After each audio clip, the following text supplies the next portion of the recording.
Hello बच्चों, कैसे हैं आप सब। उम्मीद करते हैं बच्चों आप लोग बहुत अच्छे से हैं, बहुत अच्छे से पढ़ाई कर रहे हैं। तो हम लोगों ने बच्चों अभी तक यूनिवर्सल लॉ ऑफ ग्रेविटेशन का जिक्र किया था, जिसमें हमने देखा था पिछले लेक्चर में कि कोई भी एक ऑब्जेक्ट जिसके पास मास है वो दूसरे ऑब्जेक्ट को अपनी तरफ अट्रैक्ट करता है फोर्स लगाकर, राइट। यानी एक ऑब्जेक्ट जो दूसरे ऑब्जेक्ट के ऊपर फोर्स लगा रहा है।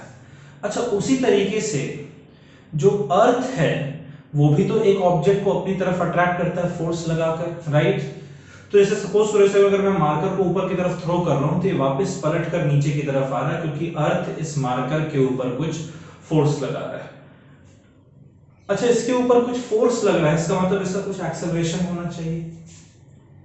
उसी एक्सेलरेशन के बारे में हम लोग जिक्र करने जा रहे हैं।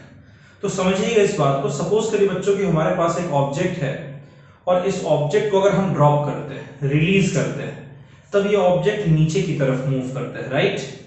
जब ये ऑब्जेक्ट नीचे की तरफ मूव कर रहा है हवा में, यानी आप पकड़कर नीचे की तरफ मूव नहीं कर रहे, आपने ड्रॉप कर दिया या आपने ऊपर की तरफ थ्रो किया, ठीक है। इन दोनों केसेस में जब ऑब्जेक्ट हवा में होता है तब उस पर जनरली दो तरीके के फोर्सेस लगते हैं। एक तो अर्थ उस ऑब्जेक्ट को अपनी तरफ अट्रैक्ट कर रहा है, उस फोर्स को हम लोग ग्रेविटेशनल फोर्स कहते हैं अर्थ का। तो एक तो इस ऑब्जेक्ट के ऊपर नीचे की तरफ ग्रेविटेशनल फोर्स लग रहा है। अच्छा, जब ग्रेविटेशनल फोर्स लगता है तब बच्चों ये ऑब्जेक्ट नीचे की तरफ मूव करेगा, राइट। जब ये ऑब्जेक्ट नीचे की तरफ मूव करता है तो नीचे तो उसके एयर प्रेजेंट है ना। तो इस ऑब्जेक्ट को एयर को हटाकर और नीचे की तरफ मूव करना पड़ता है। तो ये ऑब्जेक्ट एयर को हटाने के लिए, डिस्प्लेस करने के लिए, ये ऑब्जेक्ट एयर के ऊपर कुछ फोर्स लगाएगा, राइट। तो एयर का काम क्या है? पलटकर इस ऑब्जेक्ट के ऊपर एक फोर्स लगाना, न्यूटन के थर्ड लॉ ऑफ मोशन के अकॉर्डिंग। तो एक तो इसके ऊपर फोर्स लग रहा है एयर की वजह से, जिसे हम लोग एयर ड्रैग फोर्स कहते हैं, ठीक है। और एक वो ऊपर की तरफ लग रहा है, क्यों? क्योंकि ये ऑब्जेक्ट एयर पर नीचे की तरफ फोर्स लगा रहा है, तो एयर पलट कर इस ऑब्जेक्ट पर न्यूटन के थर्ड लॉ ऑफ मोशन के अकॉर्डिंग ऊपर की तरफ फोर्स लगाएगा। तो इस ऑब्जेक्ट के ऊपर एयर की वजह से ऊपर की तरफ फोर्स लग रहा है और अर्थ की वजह से ग्रेविटेशनल फोर्स नीचे की तरफ लग रहा है। तो कोई भी ऑब्जेक्ट जब हवा में मूव करता है, या तो ऊपर जा रहा है या तो नीचे गिर रहा है, फ्री फॉल, उसमें कहते हैं वो ऑब्जेक्ट फॉल कर रहा है, तो उस कंडीशन में बच्चों उस ऑब्जेक्ट के ऊपर दो फोर्सेस तो पक्का लगते हैं। एक नीचे की तरफ ग्रेविटेशनल फोर्स और एक ऊपर की तरफ एयर ड्रैग फोर्स, राइट। लेकिन सपोज करिए कि अगर हम किसी तरीके से एयर ड्रैग फोर्स को हटा दें, ऑलराइट, यानी कि कोई एयर प्रेजेंट नहीं है, वैक्यूम में ऐसा होता है, कोई एयर प्रेजेंट नहीं है। अगर एयर नहीं प्रेजेंट है तो इस पर एयर ड्रैग फोर्स नहीं लगेगा। अगर इस पर एयर ड्रैग फोर्स नहीं लगता है बच्चों, तब इसके ऊपर कौन सा फोर्स लगेगा? देखिए, जब एयर ड्रैग फोर्स लग रहा था तब दो फोर्सेस थे, एक नीचे की तरफ ग्रेविटेशनल, ऊपर की तरफ एयर ड्रैग फोर्स। लेकिन जब एयर ड्रैग फोर्स नहीं है तो इस ऑब्जेक्ट के ऊपर सिर्फ और सिर्फ ग्रेविटेशनल फोर्स लगेगा। यानी जब ये ऑब्जेक्ट नीचे की तरफ फॉल करेगा या ऊपर की तरफ मूव करेगा हवा में, तब ये सिर्फ एक ही फोर्स के इन्फ्लुएंस में मूव कर रहा है। उस फोर्स को हम लोग ग्रेविटेशनल फोर्स कहते हैं, राइट।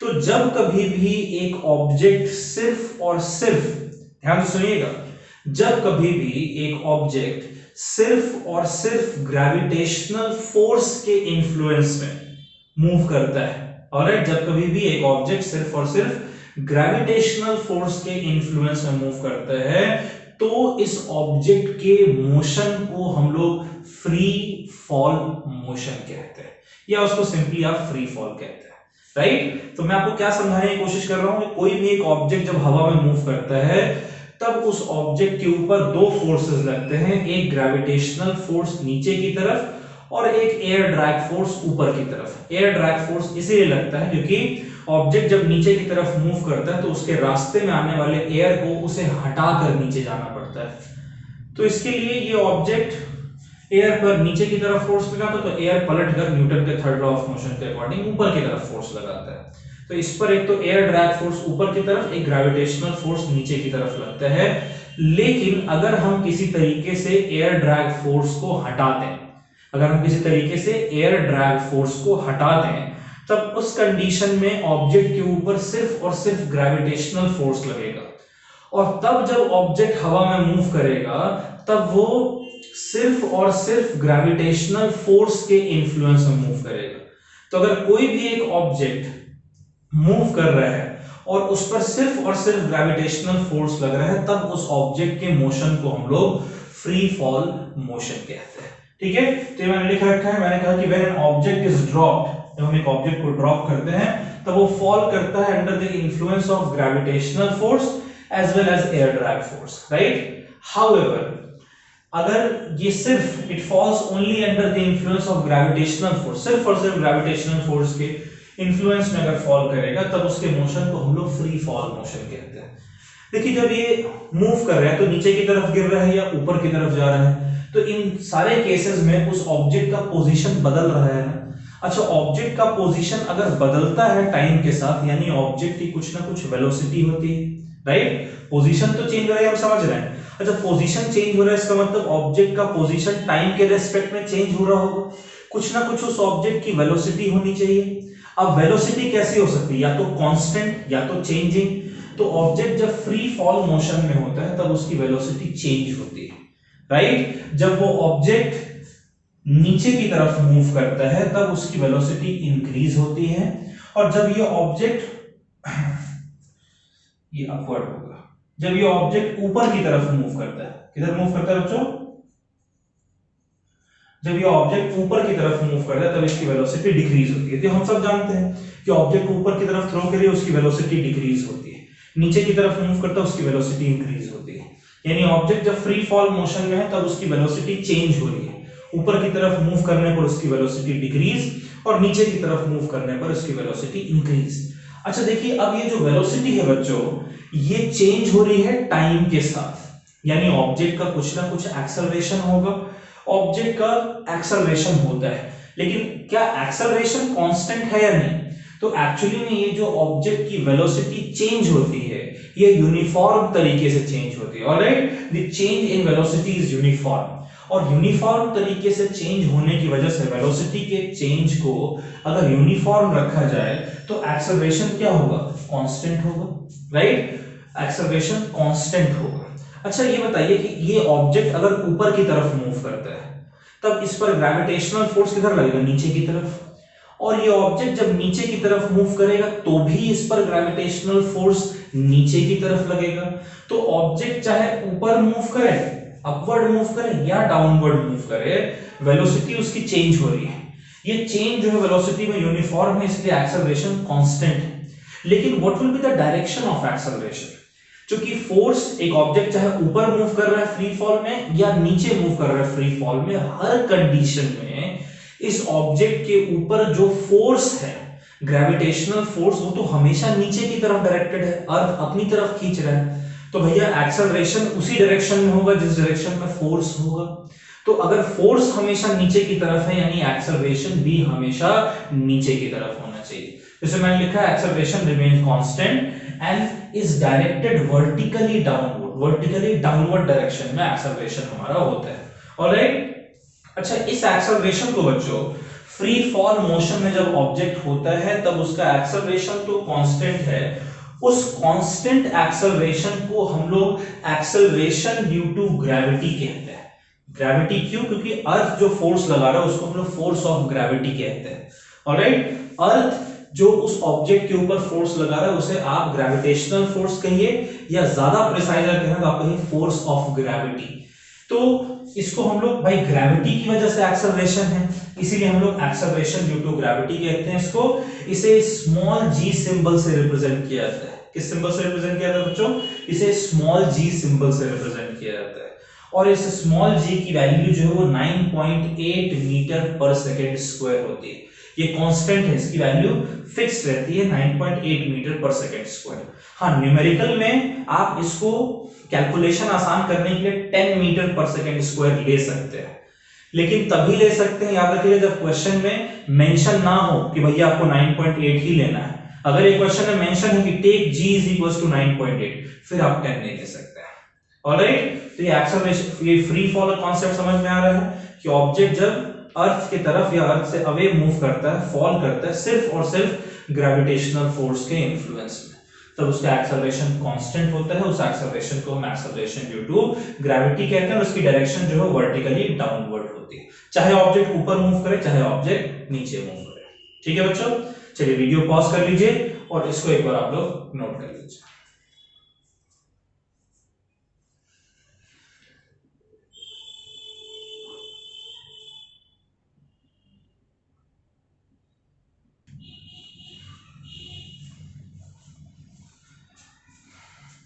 चलिए बच्चों, तो हम लोग एक्सेलरेशन ड्यू टू ग्रेविटी, जिसे स्मॉल g सिंबल से रिप्रेजेंट करते हैं, उसके लिए एक फॉर्मूला हम लोग फाइंड आउट करते हैं।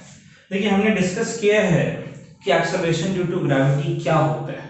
हमने देखा कि अगर एक ऑब्जेक्ट अर्थ की तरफ फॉल कर रहा है और फॉल करते वक्त उस ऑब्जेक्ट पर सिर्फ और सिर्फ ग्रेविटेशनल फोर्स लगे, उसके अलावा दुनिया का और कोई दूसरा फोर्स अगर उस ऑब्जेक्ट के ऊपर नहीं एक्ट करता है, राइट, तो हम कहते हैं कि ठीक है, इसका मतलब कि ये ऑब्जेक्ट फ्री फॉल मोशन में। कैसे मोशन में है? फ्री फॉल मोशन में। और हमने डिस्कस किया है कि फ्री फॉल मोशन के दौरान इस ऑब्जेक्ट का जो एक्सेलरेशन है वो कांस्टेंट होता है। इस ऑब्जेक्ट का एक्सेलरेशन क्या होता है बच्चों? कांस्टेंट होता है, और वो एक्सेलरेशन हमेशा सेंटर की तरफ डायरेक्टेड है। उस एक्सेलरेशन को हम लोग एक्सेलरेशन ड्यू टू ग्रेविटी कहते हैं, राइट। इस एक्सेलरेशन को क्या कहते हैं बच्चों? हम लोग एक्सेलरेशन ड्यू टू ग्रेविटी। तो इस एक्सेलरेशन ड्यू टू ग्रेविटी का जो फॉर्मूला है ये हम लोग जरा फाइंड आउट करने जा रहे हैं। ठीक है, तो चलिए शुरू हो जाते हैं हम लोग। देखिए, फ्री फॉल में एक चीज तो तय बात है कि इस ऑब्जेक्ट के ऊपर ग्रेविटेशनल फोर्स लग रहा है। सपोज करो कि हमारे पास एक m मास का ऑब्जेक्ट है। Let the mass of object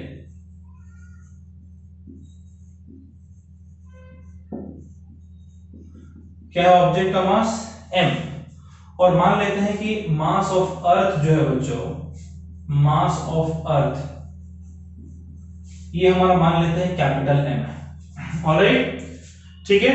और ये जो मास है और अर्थ का जो मास है, इन दोनों ऑब्जेक्ट के सेंटर के बीच जो दूरी, उस डिस्टेंस को हम लोग मान लेते हैं कैपिटल R, जो कि अर्थ के रेडियस के बराबर है। ठीक है, तो कितना फोर्स लगेगा बच्चों? Force on mass small m due to capital M।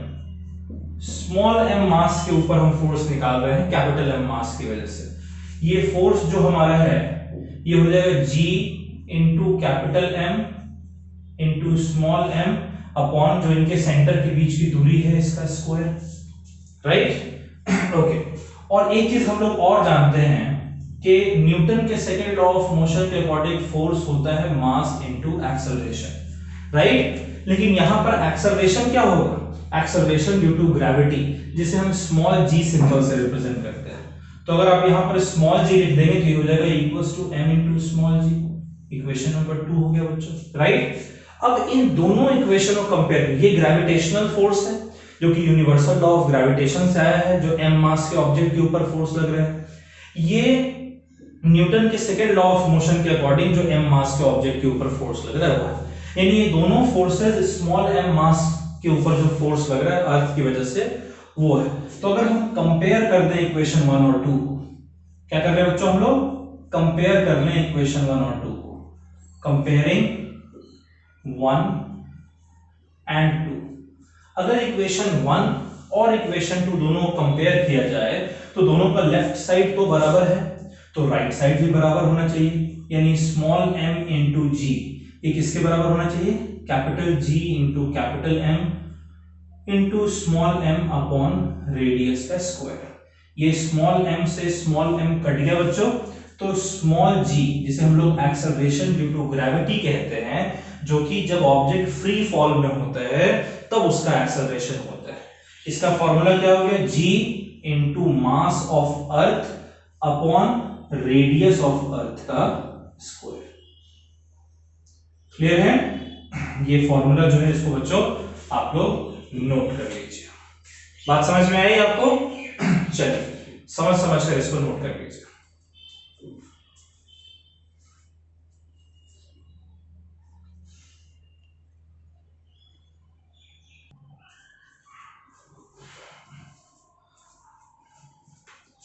ठीक है बच्चों, तो हम लोग ये स्मॉल जी को क्या कहते हैं? Acceleration due to gravity. इस एक्सेलरेशन ड्यू टू ग्रेविटी की वैल्यू को हम लोग कैलकुलेट करने जा रहे हैं। ठीक है, तो देखिए हमने लिखा है कि एक m मास के ऑब्जेक्ट के ऊपर जो ग्रेविटेशनल फोर्स लगता है, अर्थ के सरफेस पर जो m मास का ऑब्जेक्ट रखा हुआ है, उसकी अर्थ के सेंटर से कितनी दूरी होगी? जो अर्थ का रेडियस होगा, तो ये लगेगा g into mass of earth, जिसे कैपिटल M से रिप्रेजेंट कर रहे हैं, इंटू स्मॉल m जो कि वो मास है जिसके ऊपर फोर्स लग रहा है, divided by radius of earth का square. Right?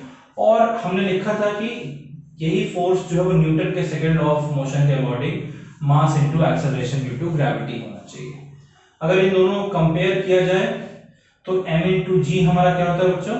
g capital M into small m upon R square, और यहाँ m से m हमने कट किया है और g हमारा आ गया g into mass of earth upon radius of earth का स्क्वायर। राइट? यही एक्सेलरेशन ड्यू टू ग्रेविटी का फॉर्मूला है। अब देखिए इसमें बच्चों, इसमें g की जो वैल्यू है वो है 6.67 into 10 raise to the power -11 newton metre square पर केजी स्क्वायर। राइट? m जो है वो मास ऑफ अर्थ है। m क्या है हमारा? m हमारा मास ऑफ अर्थ है। ये हमारा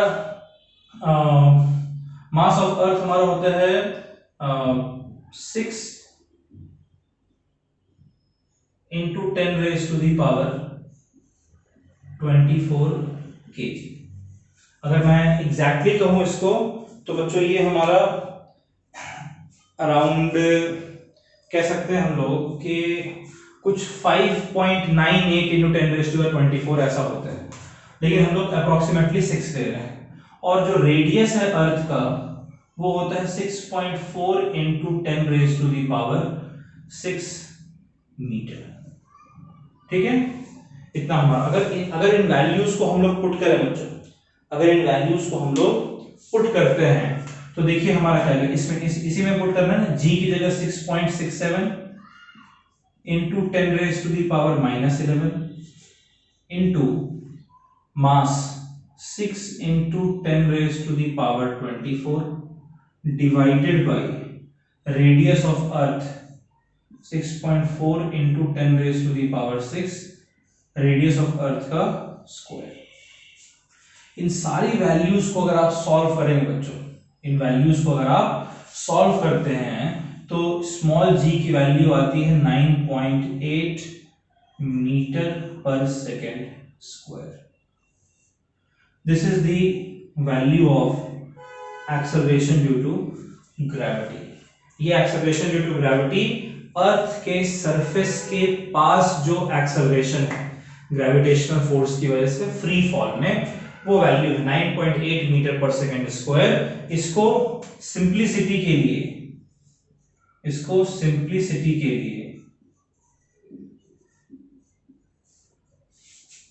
आप सिर्फ न्यूमेरिकल पर्पस के लिए बता रहा हूं, इसको 10 मीटर पर सेकेंड स्क्वायर भी ले सकते हैं। हाँ, अगर क्वेश्चन में मेंशन है कि भैया आपको g को 9.8 मीटर पर सेकेंड स्क्वायर लेना, तब तो यही लेना पड़ेगा। अगर मेंशन नहीं है तो आप g को 10 मीटर पर सेकेंड स्क्वायर भी ले सकते हैं। ठीक है बच्चों, चलिए इसको नोट कर लीजिए आप लोग।